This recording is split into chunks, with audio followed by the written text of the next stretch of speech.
والصلاة والسلام على نبي المرسلين وعلى آله وصحبه أجمعين.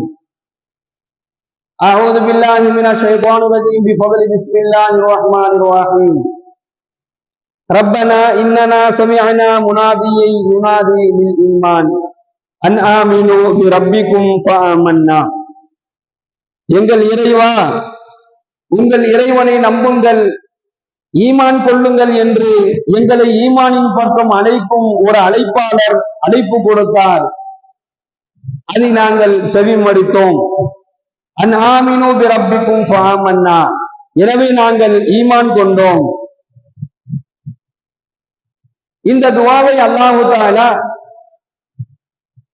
ஒரு தன்னுடைய அடியாறுகள் அல்லாஹ் மீது வைத்திருக்கக்கூடிய அந்த ஈமானை வெளிப்படுத்துவதற்காக இருக்கக்கூடிய ஒரு துஆவாக அல்லாஹ் இதை பதிவு செய்கின்றான்.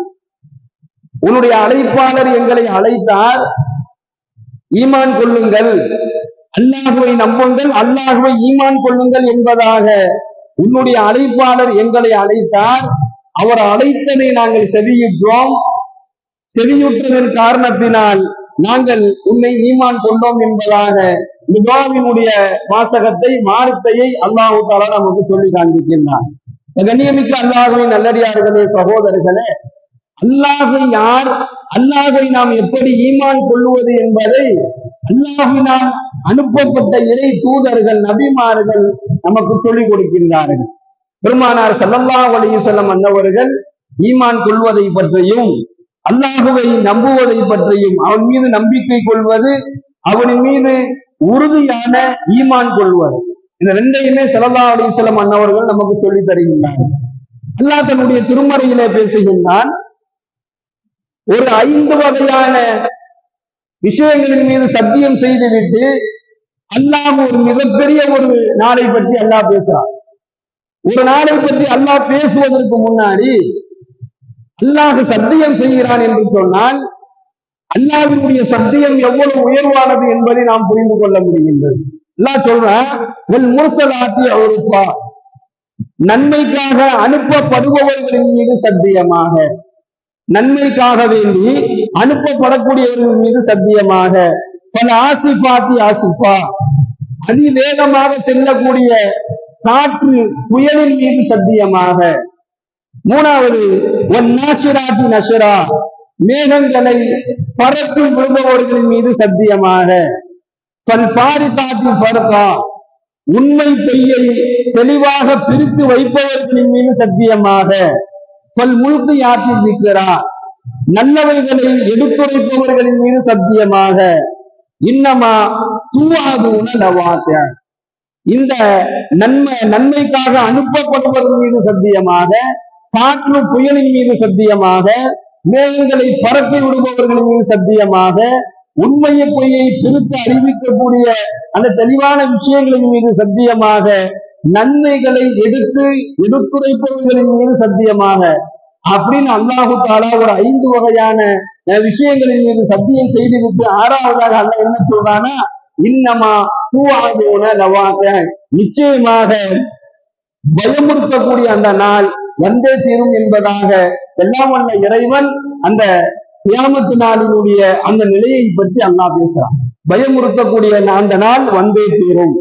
அந்த நாள் எப்படி இருக்கும் அப்படிங்கிறத பற்றி அல்லாஹ் சொல்லும் பொழுது, நட்சத்திரங்கள் அழிக்கப்படும், வானம் திறக்கப்படும், மலைகள் தவிடுபொடியாக ஆகிவிடும் என்பதாக அல்லாஹ் சொல்லிட்டு அடுத்து சொன்னான், முதலில் தூதர்கள் விசாரணைக்காக வேண்டி கொண்டு வரப்படுவார்கள் என்பதாக அந்த வசனத்துல தொடர்ந்து அல்லாஹ் பேசினான்.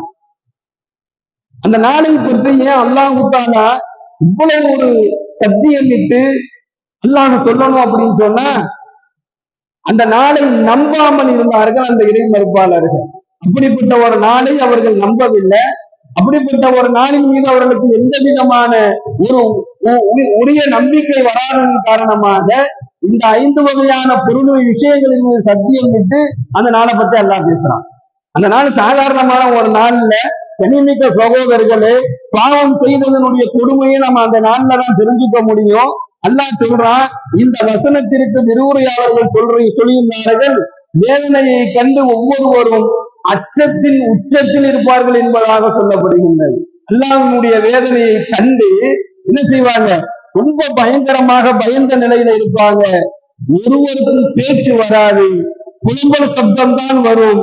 அதுதான் விசாரணையினுடைய நாள். நல்லவர் யார் கெட்டவர் யார் என்பதை தெரிந்து கொள்ளக்கூடிய ஒரு நாள் என்பதாக இந்த வசனத்தினுடைய விரிவுரையாளர்கள் சொல்லி காண்பிக்கின்றார்கள். அப்ப அந்த நாளையில பேசுவதற்கு கூட வாய்ப்பு கொடுக்கப்படாது. யாருக்கு? பாவத்தின் காரணமாக, தீமையின் காரணமாக இந்த உலக வாழ்க்கையை அனுபவித்தவர்களுக்கு அல்லாஹ்வினால் வழங்கப்படக்கூடிய ஒரு கொடுமையான ஒரு நிலை. நல்லவர்களுக்கு இந்த தண்டனை இருக்காது, நல்லவங்களுக்கு இந்த பிரச்சனை இருக்காது. நல்லடியார்களை அல்லாஹ் பாதுகாத்துருவான். நன்மைகளை செய்தவர்கள், அல்லாஹ்வினுடைய கட்டளைகளை நிறைவேற்றியவர்களுக்கு இந்த நிலை இருக்காது. ஆனால் பாவத்தின் காரணமாகவும் தீமையின் காரணமாகவும் நபிகள் நாயகம் ஸல்லல்லாஹு அலைஹி வஸல்லம் சொல்றாங்க, பாவத்தை கொண்டும் தீமையை கொண்டும் தங்களுடைய உலக வாழ்க்கை எவர் ஆக்கிக் கொள்கின்றாரோ அவருக்கு அந்த நாளையில பேச்சு வரவே வராது. புலம்பல் சப்தம் மட்டும்தான் வரும். அவங்களுடைய புலம்பல் சப்தமே ரொம்ப கொடுமையாக இருக்கும். அதை செவி தாழ்த்தி கேட்பதே ரொம்ப கொடுமையாக இருக்கும் என்பதாக சொல்லுகிறாரு. அப்ப அத்தகைய நாளை பற்றினா அல்லாஹ் தஆலா 5 வகையான விஷயங்களை சத்தியமிட்டு சொல்லுகின்றான்.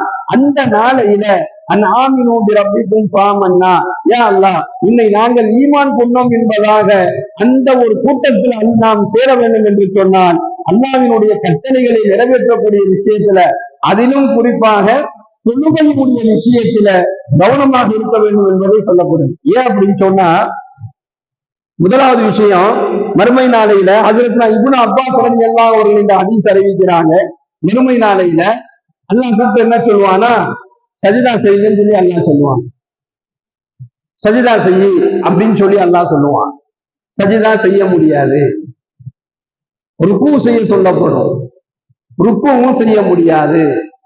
இவங்களுடைய நிலையை பற்றி எந்த அளவுக்கு சொல்லப்படுது அப்படின்னு சொன்னா, இந்த உலகத்துல வாழும் பொழுது அல்லாஹ்வினுடைய கட்டளைகளை ஏற்று எவர் ஒருவர் தொழுகவில்லையோ, அல்லாஹ் தொழுகையை கடமையாக்கிய தொழுகையை எவர் சரியான முறையில் நிறைவேற்றவில்லையோ, பாராமுகமா இருந்தாரோ, எத்தனையோ அவரு பாங்கு சத்தத்தை கேட்பாரு, பள்ளிவாசல் கூட என்ன செஞ்சிருக்க மாட்டாரு, திரும்பி கூட பார்க்கல.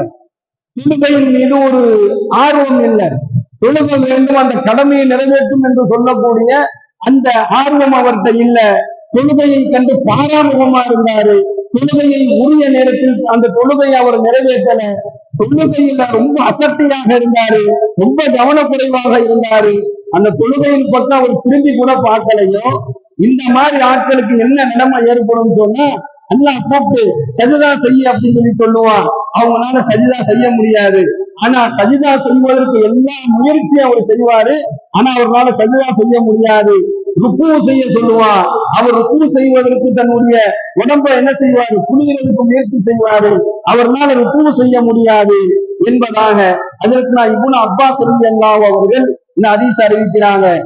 அந்த நாளையில அல்லாஹ் சஜிதா செய்யும் சொன்ன உடனே சஜிதா செய்யக்கூடிய ஒரு நிலை நமக்கு ஏற்படணும்னு சொன்னா இங்க ஒழுங்கா தொழுகையை கடைபிடிக்கணும்.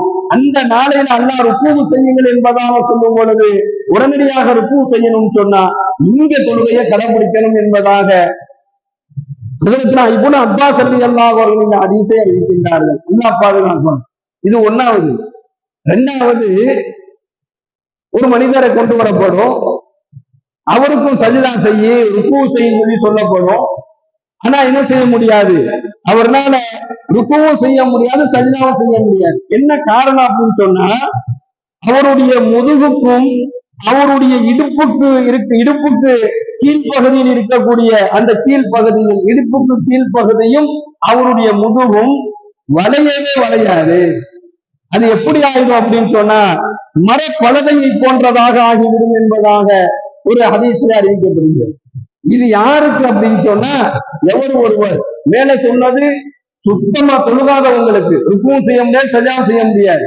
இது யாருக்கு அப்படின்னு சொன்னா, எவர் ஒருவர் முகஸ்துதிக்காக வேண்டி தொழுதாரோ, நாளைக்கு நம்மள தொழுகையானின்னு சொல்லணும். இல்லைன்னா என்ன செய்யறாங்க, இல்லைன்னா பள்ளிவாசல்ல ஒரு பொறுப்பு கொடுத்துட்டாங்க, போகல அப்படின்னு சொன்னா பள்ளிவாசல்ல பொறுப்பு வாங்கி தொழுக வர மாட்டேங்கிறாருன்னு சொல்லிடுவாங்க. அதுக்காக வேண்டி வந்து தொழுகிறது. இல்லைன்னா முகஸ்துதிக்காக வேண்டி தொழுவக்கூடிய தொழுகையாளி. இந்த மாதிரி ஒரு முகஸ்துதிக்காக வேண்டியோ பெருமைக்காக வேண்டியோ அல்லது சும்மா ஒரு நிலையில தொழுகையை தொழுதவர்கள் இந்த மாதிரி காரணங்களுக்காக வேண்டி தொழுதவர்களுடைய முதுகும் இடுப்பும் மர பலகையை போன்று ஆகிவிடும். அல்லாஹ் சஜ்தா செய்ய சொன்னாலும் முதுகு வளையாது, ருக்குவ செய்ய சொன்னாலும் முதுகு வளையாது என்பதாக சொல்லப்படுகிறது.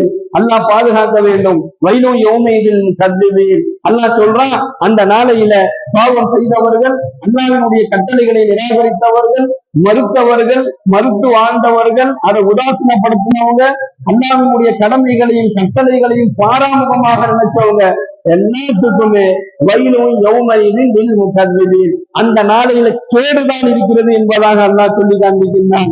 அல்லாஹ் பாதுகாக்க வேண்டும். கண்ணியமிக்க சகோதரர்களே, ஹஜ்ரத்னா இமாம் மாலிக் ரஹ்மத்துல்லாஹி அலைஹி அந்த அவங்களுடைய சம்பவத்துல சொல்லப்படுது. அவங்க ஒரு நாள் அசரு தொழுதுட்டு பள்ளியில அமர்ந்திருக்கிறாங்க. ஒரு சின்ன ஒரு பையன் வந்து இமாம் மாலிக் ரஹ்மத்துல்லாஹி அலைஹி அன்னவர்களிடத்துல அவங்க முதுகை தட்டி, பள்ளிவாசல்ல சும்மா உட்கார்ந்து இருக்கீங்களே, 2 ரக்காத் தொழுதா என்ன என்பதாக சொல்றான். அவங்க தொழுதுட்டு உட்கார்ந்து இருக்கிறாங்க. அசருக்கு பின்னாடிதான் எந்த விதமான தொழுகையும் இல்லையே. இமாம் மாலிக் ரஹ்மத்துல்லாஹி அலைஹி தொழுதுட்டு உட்கார்ந்து இருக்கிறாங்க. லேட்டா வந்த அந்த சிறுவன் மாலிக் ரஹ்மத்துல்லாஹி அலைஹி அண்ணவங்கள்ட்ட போய் முதுகை தட்டி, சும்மா உட்கார்ந்துருக்கீங்களே தொழுவுங்களே அப்படின்னு சொன்ன உடனே இமாம் மாலிக் ரஹ்மத்துல்லாஹி அலைஹி உடனே தொழுக ஆரம்பிச்சிடறான். இப்ப இதை ஒருத்தர் பார்க்கிறார். ஏன்னா அவங்க பெரிய இமாம். நேரா இமாம் மாலிக் ரஹ்மத்துல்லாஹி அவங்கள்ட்ட வந்து, என்ன இமாம் அவர்களே, இந்த சின்ன பையன் தொழுகலையான்னு சொல்லி கேட்ட உடனே 2 ரக்காத் உடனே எந்திரிச்சு தொழுதுட்டீங்களே அப்படின்னு சொல்லி கேட்கிறார். அதுக்கு இமாம் மாலிக் ரஹ்மத்துல்லாஹி அலைஹி ஒரு பதில் சொல்றாங்க. அதாவது அல்லாஹ் தன்னுடைய திருமறையில சில பேர் அல்லாஹ் விமர்சிக்கிறான். என்ன விமர்சனம் செய்யறான் அப்படின்னு சொன்னா, அவங்கள தொழுகைக்காக வேண்டி குனிய சொன்னால் புரிய மாட்டார்கள் அப்படின்னு அல்லாஹ் விமர்சனம் செய்யறான். தொழுகைக்காக வேண்டி குனிய குனிய சொன்னால் புரிய மாட்டார்கள், வளையவே வளையாது. அந்த மாதிரி ஆட்களை எல்லாம் திருமறையில அந்த விமர்சிக்கிறான். அந்த விமர்சனம் ரொம்ப பயங்கரமாக இருக்கும். இந்த பையன் என்னைய தொழுவுங்கன்னு சொல்லி சொன்ன உடனே நான் தொழுவாம இருந்துட்டேன் அப்படின்னு சொன்னா, அல்லாஹ் விமர்சிக்கக்கூடிய அந்த கூட்டத்துல நான் ஒருத்தர் ஆயிடுவோனக்கூடிய ஒரு பயம் எனக்கு வந்துருச்சு. அதனாலதான் நான் தொழுதுட்டேன் என்பதாக இமாம் மாலிக் ரஹ்மத்துல்லாஹி அலைஹி அவர்கள் கூறிய ஒரு சம்பவம் இடம்பெறுவதை நம்ம பார்க்கிறோம். கண்ணியமிக்க சகோதரர்களே, இதுதான் ரப்பிக்கும் யா இறைவா, உன்னை நாங்கள் ஈமான் கொண்டோம் என்பதுக்கு உண்டான அடையாளமே இதுதான். அல்லாஹ்வினுடைய கட்டளையை நிறைவேற்றக்கூடிய விஷயத்துல அல்லாஹ்வினுடைய எச்சரிக்கைகளை அப்பப்ப என்ன செஞ்சுருவாங்க, இமாம்கள், தாபியன்கள், சஹாபாக்கள், நபிமார்கள் வரையிலும் அதை நிறைவேற்றக்கூடிய விஷயத்துல ரொம்ப கவனமாக இருப்பார்கள். அதுதான் அவங்களுடைய ஈமான். அத்தகைய ஈமான் நம்மகிட்ட வந்துருச்சுன்னா எல்லாம் வல்ல இறைவன் நரகத்தை விட்டும் அந்த மறுமை நாளில் நடைபெறக்கூடிய கடுமையான வேதனைகளை விட்டு என்ன செய்வான், அல்லாஹ் பாதுகாப்பு வழங்கிடுவான். எல்லாம் வல்ல இறைவன் நம்முடைய ஈமானின் உறுதியை வழங்குவானாக. வாய்துதாவான அல்ஹம்துலில்லாஹி ரப்பில் ஆலமீன். அஸ்ஸலாமு அலைக்கும் வரஹ்மத்துல்லாஹி வபரகாத்துஹு.